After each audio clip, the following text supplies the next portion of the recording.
دوسرا اس کو موت آ جائے تو یہ بندہ جو ہے اس کو اللہ کیا کرتا ہے؟ شہادت کا مرتبہ عطا فرماتا ہے۔ اور ایک حدیث پاک میں یہ بھی ہے کہ نبی علیہ الصلوۃ والسلام نے ارشاد فرمایا من مات فی احد الحرمین مات شہیدا۔ حرمین یعنی مکہ پاک میں بھی اگر بندے کو موت آئے تو شہادت کی موت ہے، اگر مدینہ پاک کے اندر بھی بندے کو موت آئے تو بھی شہادت کی موت ہے۔ اب آپ اندازہ کریں شہادت کے لیے میں اس پر ایک الگ موضوع ہو جائے گا۔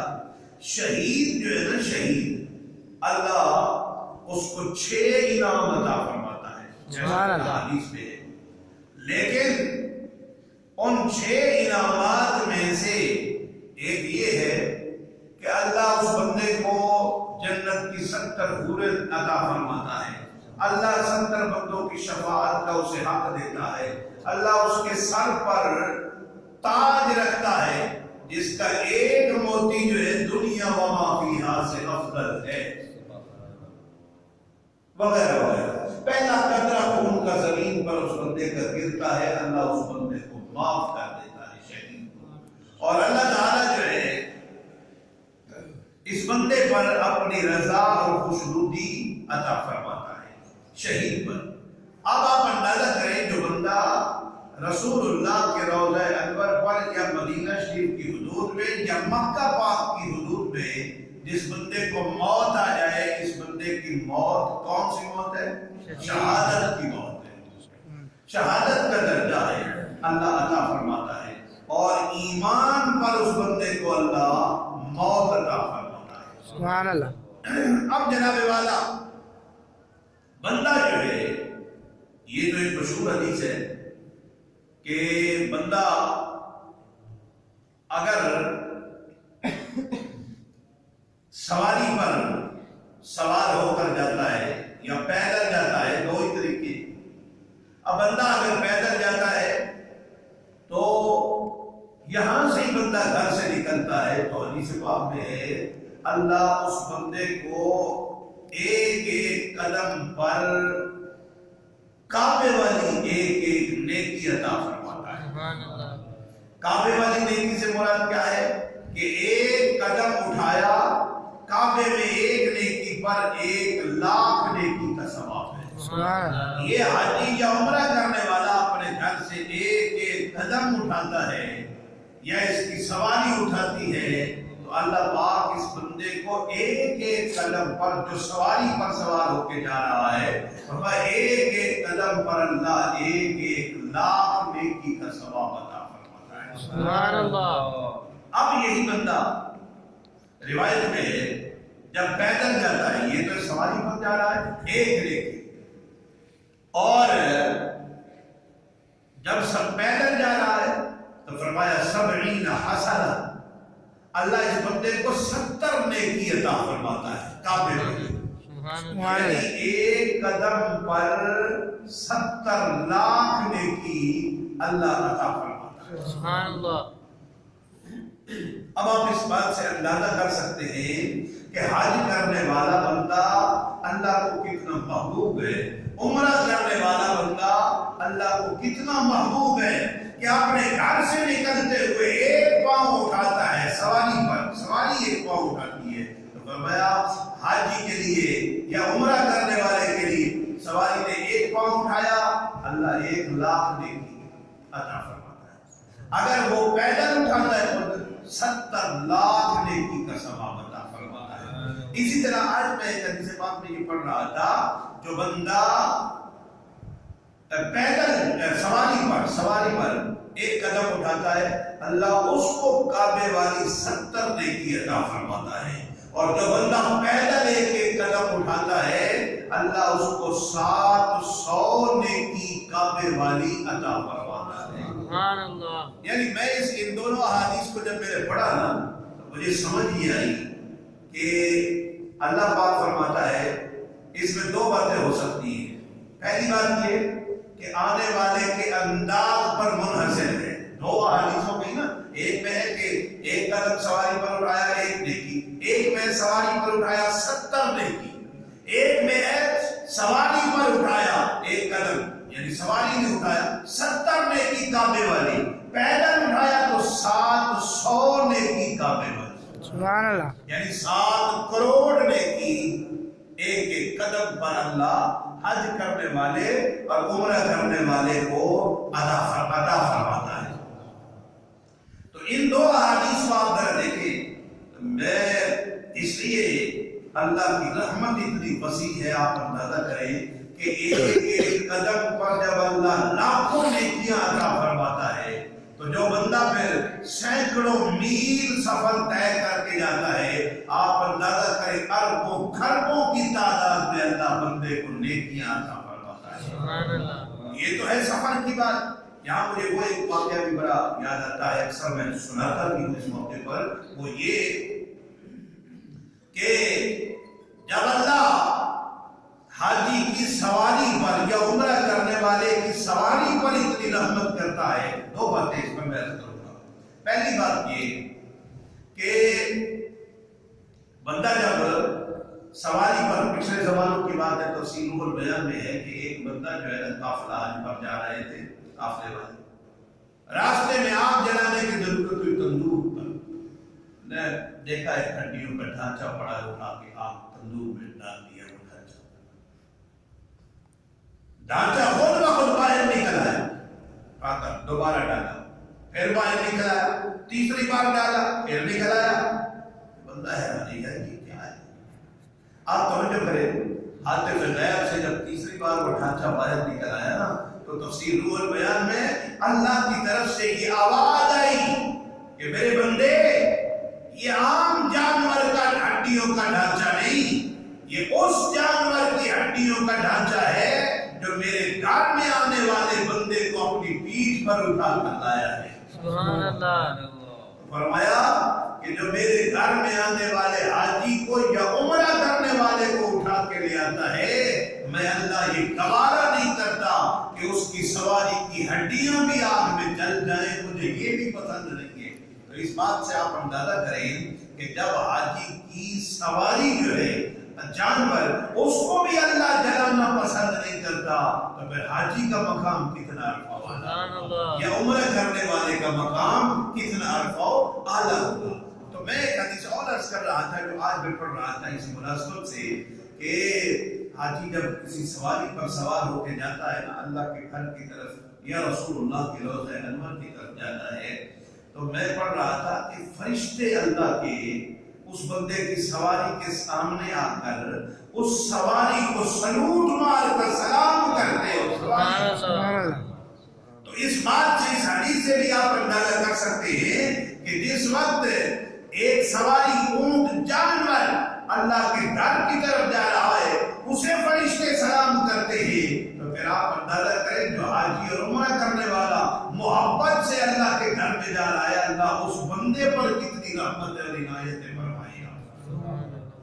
تو وہ بندے یقیناً خوش نصیب ہیں جو رزق حلال سے اللہ کے گھر کی، رسول اللہ کے پاک روضہ انور کی زیارت کا شرف حاصل کرتے ہیں۔ اسی لیے تو کہا گیا ہے نا، جو بندہ اس طرح سے جاتا ہے، آپ اندازہ کریں یہاں سے تقریباً کوئی 4000 کلومیٹر کے لگ بھگ سفر، 4000 سے بھی زیادہ، تقریباً 4500 لگا دیا، بندہ جو ہے سفر کر کے جاتا ہے سانے کبان سے 4500 کلومیٹر بندہ سفر کر کے جاتا ہے۔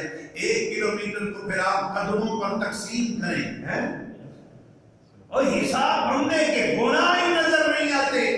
اللہ نے کہا میں اللہ بھی پاک ہوں، میرا گھر بھی پاک ہے، اب جہاں جو بندہ میرے گھر میں آئے، اللہ فرماتا ہے گناہوں میں ڈوب کے نہ آئے بلکہ پاک ہو کر میرے گھر میں آئے۔ سبحان اللہ۔ آپ اندازہ کریں، یہ مسجد ہے نا ہماری، یہ مسجد ہے، اللہ نے فرمایا یا گھر ہی کیوں نہ ہو، آپ گھر ہی تصور کر لیں، گھر مصلی بچھاتے ہیں نا جہاں نماز پڑھنے کے لیے، پہلے وضو کریں گے، کپڑے پاک پہنیں گے، پھر اس مصلی پر کھڑے ہو کر نماز پڑھیں گے۔ پتہ چلا رب کی ملاقات جو بندہ کرتا ہے اس کے کپڑے بھی پاک ہوتے ہیں، لباس بھی پاک ہوتا ہے، تب رب سے ملاقات کرتا ہے۔ اور جب حاجی اور عمرہ کرنے والا اللہ کے دربار میں اللہ سے ملاقات کے لیے جاتا ہے تو اللہ اس کے جسم کو نہیں، اللہ اس کے جسم و جان، روح اور ایمان کو بھی پاک کر کے اپنے دربار میں آنے کی اجازت دیتا ہے۔ سبحان اللہ۔ دیکھو نا، ایک حدیث بڑی زبردست موقع پر یاد آئی۔ آپ اندازہ کریں، ایک حدیث میں ہے کہ بندہ جب گناہ کرتا ہے نا تو اللہ تعالیٰ اس کے دل پر نقطۃ سودا، کالے رنگ کا اللہ ایک داغ لگا دیتا ہے اس کے دل پر۔ بندہ نے گناہ کیا، بندے نے گناہ کیا، اس کے بعد اس نے اللہ پاک سے توبہ کر لی، اللہ مجھے معافی عطا کر، میں غلطی کر گیا، گناہ ہو گیا۔ حدیث پاک میں ہے جب بندہ توبہ کرتا ہے اللہ بندے کو اس گناہ کا جو دھبا اس کے دل پر لگ جاتا ہے اللہ اس کو صاف کر دیتا ہے۔ جیسا کہ ایک دل ایک آئینہ ہے، ایک شیشہ ہے، اگر اس پر داغ دھبا لگ جائے تو نظر درست نہیں آتی کوئی بھی چیز اس شیشے میں سے، جب وہ صاف ہو تو پھر ہر شے صاف نظر آتی ہے۔ بندے کا دل جو ہے، یہ میں حدیث صاحب کے سامنے عرض کر رہا ہوں، جب اس پر گناہوں کا دھبا لگ جاتا ہے، بندہ توبہ نہیں کرتا اور پھر گناہ کرتا ہی جاتا ہے، ایک ہو گیا، پھر دوسرا ہو گیا، پھر تیسرا ہو گیا۔ ضروری نہیں کہ اس سے مراد زنا لینا، سود ہے، شراب ہے، بے نماز ہونا ہے، روزہ نہ رکھنا ہے، ماں باپ کو تکلیف پہنچانا ہے، بھائی کا مال غصب کرنا وغیرہ وغیرہ، جو بھی گناہ ہے کرتا گیا بندہ، کرتا گیا کرتا گیا کرتا گیا، یہاں تک کہ حدیث میں ہے حتی تعلم قلبہ، یہاں تک کہ سارا دل جو ہے وہ کالا ہو جاتا ہے۔ اب جب دل کالا ہو جاتا ہے تو آپ جانتے ہیں قلب المؤمن عرش اللہ، مومن کا دل اللہ کا عرش ہے۔ سبحان اللہ۔ اب آپ بلکہ کچھ روایات میں ہے کہ عرش سے بھی افضل ہے مومن کا دل۔ اب دل ہی اگر کالا ہو جائے تو نہ رب آتا ہے دل میں، نہ رب کی رحمت آتی ہے اس دل پر۔ جب دل صاف ہو جاتا ہے، گناہوں سے پاک ہو جاتا ہے تو رب بھی آ جاتا ہے اس دل میں اور رب کی رحمتیں بھی آ جاتی ہیں اس دل میں۔ سبحان اللہ۔ تو بات کر رہے تھے اللہ کا گھر ہے۔ اب اللہ یہ چاہتا ہے، آپ سے ایمانداری سے پوچھتا ہوں، آپ ہیں، میں ہوں، آپ کا گھر ہے، میرا گھر ہے، آپ توجہ کر کے ذرا سوچ کے مجھے بتائیں گے کیا خیال ہے؟ آپ چاہتے ہیں آپ کے گھر میں چور آئے، آپ کا دوست چور ہو؟ ایک ہی مثال میں نے دے دی، جتنے گناہگار بندے ہیں، گناہ کرتے ہیں، یعنی گندے ہیں جن کو ہم کہتے ہیں، آپ میں سے یا میں بھی، ہم یہ پسند نہیں کرتے کہ یار کسی چور سے دوستی ہو، کسی ڈاکو سے دوستی ہو، اللہ نہ کرے کسی بھی برے آدمی سے، سود خور سے، شرابی سے، زانی سے دوست نہیں، پسند نہیں ہے۔ اب جب آپ کو ایسا دوست پسند نہیں تو رب کو ایسا دوست کیسے پسند ہو سکتا ہے؟ رب بھی کہتا ہے۔ اچھا ایک بات اور بھی، ایک بندہ، یہ آپ دوسری مثال، ایک بندہ ہے، رب بھی دوستی نیکوں سے کرتا ہے، اور ظاہر ہے دنیا کی مثال بھی یہی ہے کہ ہر بندہ نیک نہیں ہوتا، گناہگار بھی نیک ہوتے ہیں، نیک بھی گناہگار ہو جاتے ہیں، ٹھیک ہے کہ نہیں؟ اور کچھ ساری زندگی نیک رہتے ہیں اور کچھ ساری زندگی ہی گناہگار رہتے ہیں، یہ رب کی تقسیم ہے۔ اب بات یہ کر رہے تھے، بندہ ہے یار دوست، پہلے وہ گناہگار ہے، بندہ کہتے نہیں یار تم پرے ہو تو اس قابل نہیں، لیکن جب بندہ وہ اچھا ہو جاتا ہے، آپ بھی سنتے ہیں یار اچھا ہو گیا ہے، تو آپ بھی اپنے دروازے، اپنے گھر کے دروازے، اپنے دکان کے دروازے اس بندے کے لیے کھول دیتے، کہتے ہیں نہیں اب یہ بندہ یار اچھا ہو گیا ہے۔ اب بندہ جس سے اللہ ناراض ہے، گناہگار ہے، لیکن بندہ رب کے راستے کی طرف چل پڑا، اللہ کہتا ہے اب آپ بھی میرے گھر رہا ہے۔ توجہ ہے؟ سبحان اللہ۔ اللہ فرماتا ہے آپ بھی میرے گھر رہا ہے بھی گناہگار۔ اللہ نے کہا میری رحمت کے لیے تو کوئی بڑی بات نہیں ہے نا، اس لیے ایک ایک قدم پر 7 کروڑ نیکیاں دے کے اللہ اس کے گناہوں کو اللہ ان نیکیوں سے مٹا دیتا ہے، اور جب رب کے گھر میں جاتا ہے پہلی نگاہ اللہ کے گھر پر پڑتی ہے، اللہ کہتا ہے کس نے سارے گناہ پاک، سبحان اللہ، پاک ہو کے رب کے گھر میں پہنچ گیا یہ بندہ۔ تو آپ اندازہ کریں، ایک بار اللہ کے گھر پر نظر پڑے، اللہ پاک جو اس بندے کے پچھلے گناہ جو ہے ان کو کیا کرتا ہے؟ معاف۔ اچھا یہ بتاؤ، ناراض بیٹھے ہو خوش بیٹھے ہو؟ راضی ہو تو سبحان اللہ تو پہلے سبحان اللہ۔ اس میں تقریر میری دبتی جا رہی ہے کہ تو یار پتہ نہیں بندے ناراض ہوتے جا رہے اس لیے ہے. یہ الگ بات ہے. آپ کو پتہ ہے میں یہ نہیں دیکھتا کہ 1000 بندہ ہے 100 بندہ ہے 50 ہے نا 10 بھی بیٹھے محبت سے سن رہے ہیں ہم محبت سے ہی بات سناتے ہیں. یہ الحمدللہ یہ میری عادت ہے. میں عرض کر رہا تھا میں اس کو تقریر کو ختم کر دیتا لیکن چونکہ آپ کو پتہ ہے کہ عشاء پڑھیں گے ہم اس کے بعد پھر شاید یا پہلے یا بعد جیسے بلند کا ہے پروگرام ان کا اور انشاءاللہ پھر میں چند منٹ میں مزید عرض کرتا ہوں. میں عرض کر رہا تھا جناب والا کہ بندہ جو ہے میں وہ حدیث عرض کر رہا تھا بندہ پاک ہو کے اللہ کے گھر میں جاتا ہے اللہ پاک کر کے اپنے گھر میں جب لے جاتا ہے تو پھر حالت ہی ہوتی ہے. آپ نے وہ حدیث سنی ہے کہ نبی علیہ الصلوۃ والسلام نے کعبہ شریف کا پھر طواف کرتے ہوئے کیا کہا تھا کعبے کو ہے کعبہ یہ سن لے جس اللہ کی قبضہ قدرت میں میری جان ہے میں اس رب کی ذات کی قسم کھا کے کہہ رہا ہوں اے کعبہ والذی نفس محمد بیدہ لحرمت المؤمن اعظم منک. اے کعبہ اللہ کی ذات کی قسم اللہ نے تجھ سے زیادہ شان میرے ایمان والے امتی کو عطا فرمائی. سبحان اللہ. اب یہ کون بندہ ہے جس کا شان کعبے سے زیادہ ہے؟ اس بندے کا مقام کعبے سے زیادہ ہے جو اللہ پاک کا فرما بردار بندہ ہے ایک وقار بندہ ہے. آپ کو یہ یاد ہونا چاہیے ایک جملہ اور دے رہا ہوں میں ضروری نہیں یہ یاد رکھیں ضروری نہیں جیسا کہ مجھے وہ حدیث رسول اللہ کی یاد آ رہی ہے کہ سرکار دو عالم نور مجسم صلی اللہ علیہ وسلم آپ کے صحابہ حضور کے پاس بیٹھے تھے. توجہ ہے صحابہ حضور کے پاس بیٹھے تھے لیکن سرکار نے ایسے اپنا منہ مبارک نا یمن اور ہمارا جو یہ قبلہ ہے تو یہ ایک ہی سمت ہے.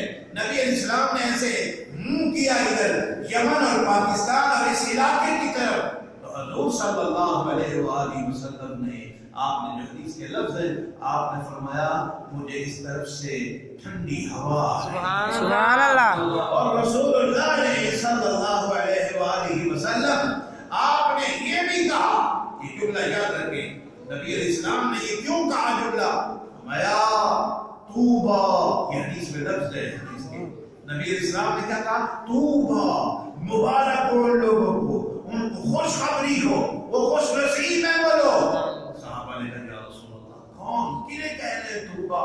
حضور نے فرمایا ان لوگوں کو توجہ ہے کن لوگوں کو فرمایا صحابہ آپ لوگوں نے مجھے دیکھا ہے کہ میں رب کا رسول ہوں آپ نے دیکھا کہ میں نے وہ جو ہے اس کو بلوا کے تمہارے سامنے کلمہ پڑھایا ہے میں نے کھجور کے خوشے کو نیچے اتار کے کلمہ پڑھوایا ہے میں نے چاند کو 2 ٹکڑے کر کے دکھایا ہے تمہیں میں نے اپنی انگلیوں سے پانی کے چشمے بہا کے تمہیں دکھایا ہے سبحان اللہ. لیکن خوش نصیب ہیں وہ میرے امتی میں انہیں مبارکباد کہہ رہا ہوں جنہوں نے نہ مجھے دیکھا ہے نہ میرے معجزات کو دیکھا ہے بن دیکھے میری ذات پر ایمان لے آئے. سبحان اللہ. توجہ ہے سبحان اللہ. یہ اللہ پاک کی رحمت ہے یہ خوش نصیب لوگ ہیں ہم جو ہے حضور پر ایمان لے آنے والے بن دیکھے یؤمنون بالغیب اللہ نے بھی یؤمنون بالغیب جو ہے نا ان کو افضل بندہ قرار دیا ہے. میں اس کر رہا تھا بات کرنے پڑے اللہ کے گھر میں بندہ جا رہا ہے جناب تو اللہ پاک کیا کرتا ہے اور بندے کو نیک بنا کے گناہوں سے پاک کر کے ایک ایک قدم پر لاکھوں کروڑوں نیکیاں دے کے اللہ کہتا ہے میرے در پر آنے والا جو آ رہا ہے نا کہیں یہ نہ ہو کہ دنیا یہ کہے کہ یہ کوئی بیکار ہے نانا فرمایا یہی تو کارآمد ہے یہ در جو ہے رب کے گھر والا. آپ کو پتہ ہے ایک نشاندہی صرف کر کے آگے بڑھوں ایک وقت کا بادشاہ تھا بلخ کا ابراہیم بن ادہم بہت بڑا پہلے بادشاہ تھا بعد میں یہ کتب بنا ہے 4 کتب آئے تھے ایک غوث اعظم شیخ عبد القادر جیلانی ایک ابراہیم بن ادہم اور ایک جو ہے سید احمد رفاعی اور ایک اور اللہ کے بزرگ 4 یہ ان میں سے ایک کون ہے؟ ابراہیم بن ادھم، بادشاہ ہے، پہلے بادشاہ تھا، تخت پر پلنگ پر سوتا تھا، لیکن ایک دن جب قسمت جاگتی ہے نا تو پھر ہوتا ایسے ہے، محل کے اندر سویا ہوا ہے، محل کے اندر، اور اس کو نا چھت کے اوپر کسی کے چلنے کی آواز آتی ہے تو باہر نکلتا ہے، کون ہے بھائی؟ آگے سے وہ کہتا ہے کہ بھائی میرے اونٹ گم ہو گئے، میں اونٹ تلاش کر رہا ہوں۔ اس نے کہا بے وقوف ہے تو، بادشاہ نے کہا ابراہیم بن ادھم نے، بھائی اونٹ چھت پر تھوڑے ہیں تیرے، جا جنگل میں ڈھونڈ۔ اس آنے والے نے کہا تھا تفسیر البیان میں، اس نے کہا اللہ کے بندے اگر اونٹ چھت پر نہیں آ سکتے، اسی طرح رب سے محبت بھی جو پلنگ پر سو کر آرام کرتا ہے، رب بھی اسے نہیں ملتا۔ سبحان اللہ۔ یہ جاگ لگی نا، جاگ بات تو ٹھیک ہے یار، کہنے والا جو بھی ہے بات اعلیٰ کی ہے، بس مقدر جاگنا تھا نا۔ ابراہیم بن ادھم سارا تخت وقت بیویاں بچے ملک ملک چھوڑ اس بندے کے پیچھے نکل پڑا، چلتے چلتے چلتے جب آگے گیا تو پھر ایسی نوبت آ گئی، سب کچھ چھوڑ کے، بادشاہی چھوڑ کے، اس سے بڑی بات تو کوئی نہیں ہے نا۔ آپ ایمانداری سے دیکھیں، میں تو یہاں یہ جملہ بھی کہنے سے مجھے کوئی گھبراہٹ نہیں ہے، جو دنیا کو ٹھوکر مار کے رب کا ہو جاتا ہے، پھر رب بھی اس بندے کا ہو جاتا ہے۔ سبحان اللہ۔ مجھے وہ ایک حدیث یاد آ رہی ہے، فرمایا رب العالمین کے حبیب علیہ السلام نے فرمایا، رب العالمین ارشاد فرماتا ہے من کان للہ کان اللہ لہ۔ سبحان اللہ۔ جو اللہ کا ہو جاتا ہے، اللہ بھی اس بندے کا ہو جاتا ہے۔ سبحان اللہ۔ یہی بات تھی کہ ٹھوکر ماری دنیا کو اللہ کے ہوئے ہیں۔ جب کعبہ شریف میں دیکھو بادشاہ بڑے ناظرین ہوتے ہیں، میں ان کے رزق پر کرتوت پر بات نہیں کر رہا، میں ان کی نازنینی کی بات کر، نرم نازک ہاتھ جسم، بادشاہ جو ہوئے، آپ اندازہ کریں یہ بادشاہ جب اللہ اور اس کے رسول کی غلامی میں آیا نا تو پھر کیا تھا؟ کلہاڑا موڈے پر رکھا ہوا ہے، لکڑ ہارا بن کے صبح جاتا ہے، لکڑیاں کاٹ کاٹ کاٹ کاٹ کاٹ کے دوپہر کو اٹھا کے پھر گٹھری مکہ پہ آ کر بیچ دیتا ہے، بیچ کے روپے پیسے سے جتنے روپے آتے ہیں ان کی روٹی لے کے اللہ کے جو مہمان ہیں ان کو کھانا کھلانے۔ سبحان اللہ۔ رات گزر گئی، صبح پھر کلہاڑا موڈے جا رہا، پھر لکڑیاں کاٹتا ہے۔ اب آپ اندازہ کریں بادشاہی کہاں اور لکڑ ہارا بننا کہاں۔ پتہ چلا بادشاہ ہونا اور دنیا کا ہونا جو مزہ اس بادشاہی میں ہے، یہ مزہ رب اور اس کے رسول کے در کی گدائی میں جو ہے اس کا مقابلہ ہی نہیں ہو سکتا۔ سبحان اللہ۔ اب میں کل ایک جگہ میلاد شریف پر میں گفتگو کر رہا تھا، وہ جملہ یاد آیا مجھے، جو دنیا کے بادشاہ ہے نا ان کو تو پوچھتا ہی کوئی نہیں، لیکن جو رسول اللہ کی غلامی میں آ جاتے ہیں ان کا مقام یہ ہو جاتا ہے پھر کہ جناب والا دو حدیث، ایک میں ہے کہ جب حضرت بلال رضی اللہ عنہ مکہ مدینہ پاک کی زمین پر چل رہے تھے اور رسول اللہ جنت کی سیر کر رہے تھے، جب سرکار گیا نا تو جبریل صاحب آواز آ رہی ہے کسی کے چلنے کا، جبریل یہ مجھ سے پہلے بھی کوئی جنت میں آیا ہے؟ یا رسول اللہ کون آ سکتا ہے آپ سے پہلے، آپ ہی آئے بس، یہ آواز کس کی ہے؟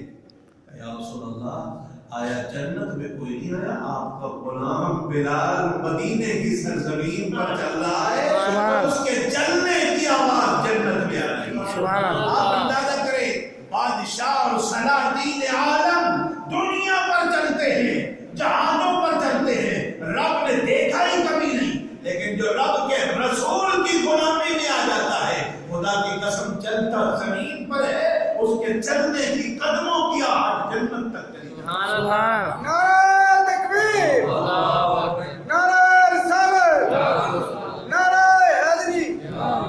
یہ تو پھر وہی بات ہے نا کہ جب تک بکے نہ تھے کوئی جانتا ہی نہ تھا، آقا آپ نے خرید کر انمول کر دیا۔ یہ رسول اللہ کی غلامی ایسی بات ہے جو بندے کو فرش سے اٹھا کر عرش پر لے جاتی ہے۔ ایک جملہ اور ایک حدیث کا میں عرض کر رہا تھا، وہ بھی سن لیں کمال ہے ایمانداری سے رسول اللہ کا در وہ در ہے، جیسے میں نے جملہ کہا کہ بندہ فرش پر ہوتا ہے، حضور کے دامن میں آ جائے تو وہ فرش والا بھی عرش پر ہو جاتا ہے۔ سبحان اللہ۔ مثال ایک حضور کے غلام تھے جن کا نام تھا حضرت زاہد، حضرت زاہد،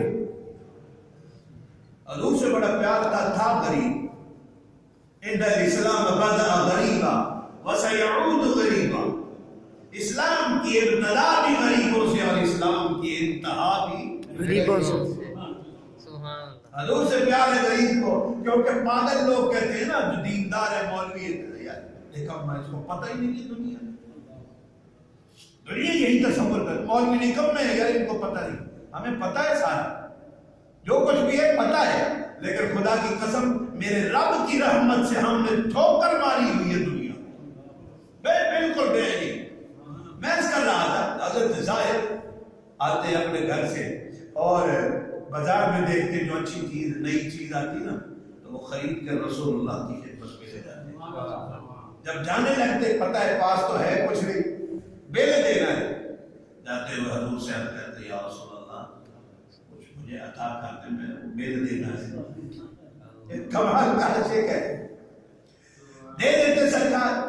ایک دن یہ ہوا مواہب لدنیہ شمائل محمدیہ حضور کے اوصاف پر لکھی گئی کتاب ہے عربی کے اندر 300 صفحات کے لگ بھگ، اس میں لکھا ہے کہ ایک دن رسول اللہ بازار میں تشریف لے آئے اور حضرت زاہد جو ہے غلام عاشق رسول ہے دکان پر کھڑے، دکان کی طرف منہ کر کے کچھ سودا خرید کر پیچھے سے رسول اللہ تشریف لے آئے نا تو حضور نے پیچھے سے اکیلے ایسے آنکھوں پر ہاتھ رکھا، سبحان اللہ، یہ کمال کی بات ہے۔ یہ دیکھیں نا میں ایسا کروں نا میں ایسا کروں، آپ میرے مقتدی ہیں دوست ہیں، آپ دیکھیں یار مولوی صاحب کو دیکھو یار کہ پاگل ہے، مولوی بچوں والی حرکتیں کر رہا ہے، آپ کہیں گے، لیکن خدا کی قسم نبی نے یہ نہیں دیکھا کہ میں جو اپنے غلام کی آنکھوں پر ہاتھ رکھ رہا ہوں لوگ مجھے کیا کہیں گے کہ رحمت للعالمین نبی امام الانبیاء ہو کر محبوب خدا ہو کر خدا میں ایسا کر رہا ہوں، جن سے پیار ہوتا ہے پھر وہاں وقار نہیں ہوتا۔ سبحان اللہ۔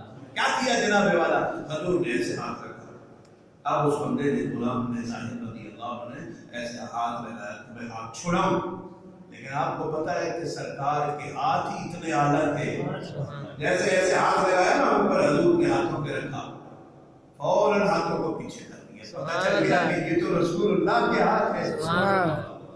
آپ کو پتا ہے جتنی دیر اس صحابی کا عقیدہ تھا کہ جتنی دیر سرکار کے ہاتھ میری آنکھوں پر لگے رہیں گے اللہ کی رحمتوں کی برسات ہوگی، سبحان اللہ۔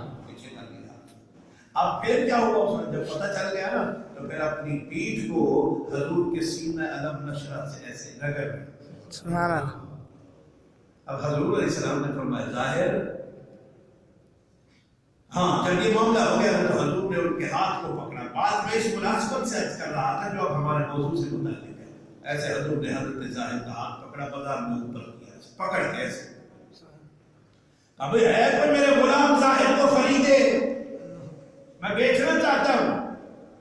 اب جناب والا توجہ کریں، حضرت زاہد نے کیا کہا، انہوں نے کہا یا رسول اللہ میں نکما ہوں، مجھے کون خریدے گا، کسی کام کا نہیں، میری تو ویلیو نہیں، قیمت ہی نہیں۔ اب جب اس نے یہ جملہ کہا نا تو دربار رسول کا فیصلہ سنیں پھر ایمان کو تازہ کرے۔ میں نے پہلے وہ شعر پڑھا ہے نا کہ جب تک بکے نہ تھے کوئی جانتا ہی نہ تھا، کتنے اعلیٰ لوگ تھے، دیکھو حضرت عمر بھی تھے، ابو بکر بھی تھے، جب تک دور تھے کوئی نہیں جانتا تھا، لیکن جب دامن رسول میں آئے ہیں خدا بھی جانتا ہے، فرشتے بھی جانتے ہیں، جنت بھی جانتی ہے، دنیا جہان بھی جانتا ہے کہ یہ بھی حضور کے جار ہیں، یہ بھی حضور کے وفادار ہیں۔ وہ جناب والا بات کر رہے تھے، حضرت زاہد نے جب یہ کہا نا کہ میں تو نکما ہوں، مجھے کون خریدے گا، جب سرکار نے یہ جملہ سنا نا اب فیصلہ آ رہا ہے رسول اللہ، سبحان اللہ۔ دیکھو یہ دنیا کا فیصلہ نہیں، یہ رب کے رسول کا فیصلہ ہے۔ آپ نے فرمایا تو کیا کہتا ہے کہ تو نکما ہے، نا نا نا، فرمایا انت عند اللہ قال، سبحان اللہ۔ میں اللہ کے ہاں تیری قیمت ہے، اللہ جانتا ہے کہ تو کتنا قیمتی ہے، تو کہتا ہے میں نکما ہوں، فرمایا تیری قیمت اور جانتا ہی کوئی نہیں، تیری تیری قیمت کا اندازہ ہے تو رب کو ہے۔ سبحان اللہ تو آپ اندازہ کریں، میں اس کر رہا تھا کہ جناب والا بات پھر پیچھے لے جاتے ہیں۔ یہ جو حج اور عمرہ ہے نا، ہم جب جاتے ہیں تو اللہ کے دربار میں بڑا نکمے سے نکما گناہگار سے گناہگار بندہ جب جاتا ہے تو اللہ اس بندے کو پاک کرتے ہیں۔ آپ نے بھی سنا کہ ایک ایک قدم پر ایک ایک لاکھ نیکی، 7 لاکھ نیکی، 7 کروڑ نیکی دے گی۔ سبحان اللہ اب آپ میں یہ جملہ پھر آپ اس کو اس طرح سے دیکھیں ذرا، ایک بندہ نیک، ٹھیک ہے کہ ہر بندے برابر نہیں، ایک بندہ نیک ہے، اللہ کہتا ہے 1 لاکھ نیکی ہے، اس سے پھر اور نیک ہے، اللہ کہتا ہے چلو گناہگار ہے، اس سے گناہگار، اللہ کہتا ہے اس کو 7 لاکھ نیکی دے دو، ایک بندہ اور گناہگار ہے بڑا، اللہ کہتا ہے اس کو 7 کروڑ نیکی دے دو۔ سبحان اللہ اب کیوں؟ تو دیکھتے ہیں جتنی ضرورت ہے اتنا ملے گا نا۔ سبحان اللہ اب ضرورت، ارے ایمانداری سے آپ اندازہ کریں کیا کمال کی بات ہے، جب حضور ہجرت کر کے جا رہے تھے ضرورت کے مطابق یا خدا دیتا ہے یا مصطفیٰ دیتا ہے۔ سبحان اللہ سرکار صلی اللہ علیہ وسلم جب ہجرت کر کے جا رہے تھے تو آپ نے ابو بکر صدیق صاحب تھے، آپ نے کہا جاؤ ایک بکری چھوٹی لے آؤ، ہجرت پر بھوک پیاس لگی، ابو بکر گئے، آگے سے جو بکریاں چلانے والا تھا اس نے کہا دیں گے بکری، میں اگر آپ کو دے دوں تو پھر ہم کیا پیئیں گے، نہیں دیتے۔ ابو بکر واپس آئے، رسول اللہ صلی اللہ علیہ وسلم نے فرمایا ابو بکر جاؤ کہو جو چھوٹی لے لی ہے نا وہ دے دے، تو ابھی جوان ہی نہیں ہوئی ہے، پوری بکری نا لے لی چھوٹی وہ دے دے۔ اب جناب والا اس نے کہا کوئی اعتراض نہیں دے گا، اس کو پتا ہے کہ دودھ ہے ہی نہیں، لیکن اس کو کیا پتا کہ کھوٹے سکے یہاں بھی چلتے ہیں، جہاں جو چیز کہیں نہ چلے وہ دربار مصطفیٰ میں چلتی ہے نا۔ سبحان اللہ لے جا بھائی، اب وہ بکری چھوٹی لے لی، حضور کی خدمت میں آئی، حدیث پاک میں رسول اللہ نے ید اللہ والا ہاتھ ایسے اس کی پیٹھ پر پھیرا، سبحان اللہ ہاتھ پھیرنے کی دیر تھی کہ اس کے تھنوں میں دودھ کی نہریں پیدا ہوئی، سبحان اللہ دودھ نکالا تو ابو بکر پی، ابو بکر نے پی لیا، دودھ پھر نکالا حضور نے پی لیا، پھر نکالا کہا جس کی بکری ہے اسے دو، اس نے پی لیا، کہا دودھ آ رہا ہے ویسے، حضور نے فرمایا ابو بکر اس کو بکری والے کو کہو کہ جتنے برتن ہیں گھر کے سارے لے آئے۔ سبحان اللہ ایک بھی دوسرا بھی تیسرا، ایک برتن آ رہا ہے بھرا جا رہا ہے، پھر اور لے آ، اور لے آ، وہ بھرتی ہے۔ اب جتنے برتن تھے دودھ کے بھر گئے۔ اب آپ اندازہ کریں، میں پہلے کہہ رہا تھا کہ دامن میں وسعت نہیں اتنی، جو خدا دیتا ہے تو پھر ایسے دیتا ہے، اور مصطفیٰ بھی جب دیتا ہے تو پھر ایسے ہی دیتا ہے۔ سبحان اللہ دودھ برتن سارے بھر گئے، حضور نے کہا ابو بکر اسے کہو اور برتن لے آئے، وہ جو برتن اس نے کہا حضور سارے برتن ختم ہو گئے گھر کے، دودھ سے بھر گئے، لینا بینا ہو گئی ہے۔ اب جب دودھ کے برتن بھر گئے، بندے رج گئے، دودھ آ رہا، توجہ ہے نا، سبحان اللہ یہ کون دے رہا ہے؟ یہ مولوی امیر پیر نہ، یہ رب کا رسول دے رہا ہے۔ سبحان اللہ آ رہا ہے دودھ۔ اب ابو بکر کہتے آگے بھی برتن فل، بندے بھی رج گئے، اب دودھ آ رہا ہے، کیا کریں؟ دیکھا حضور کی طرف، سرکار نے فرمایا اچھا ابو بکر بس، حضور نے پھر ایسے ید اللہ والا ہاتھ پھیرا اور فرمایا اجلس، رک جا، ٹھہر جا۔ جب حضور نے یہ جملہ کہا تو حدیث میں ہے فقلس، پھر دودھ آنا بند ہو گیا۔ سبحان اللہ ایسی تھی بکری ویسے ہی واپس کرتی بکری۔ سبحان اللہ پتہ چلا یہ دربار رسول ایسا ہے، آپ ابھی جملہ سن چکے ہیں نا، یاد دہانی کے لیے اور توجہ کریں، یہاں پر اگر چھوٹی لیلی بھی آئے جو ابھی جوان بھی نہیں ہوئی تو دودھ کے دریا بہا دیے جاتے ہیں۔ جب امتی بڑے سے بڑا گنہگار دربار رسول میں آئے پھر جنت بھی اس کی مشتاق ہو جاتی ہے۔ سبحان اللہ وہ نکما نہیں رہتا، پھر اس کا مقام بڑا اعلیٰ ہو جاتا ہے۔ تو حضرت گرامی، میں آخری بات کر کے انشاءاللہ پھر اس کو ختم کریں گے اور اس کے بعد انشاءاللہ صلاۃ والسلام میں دعا کر لیں گے، اس کے بعد جو اس پہ سلسلہ ہوگا آزان ہوگی۔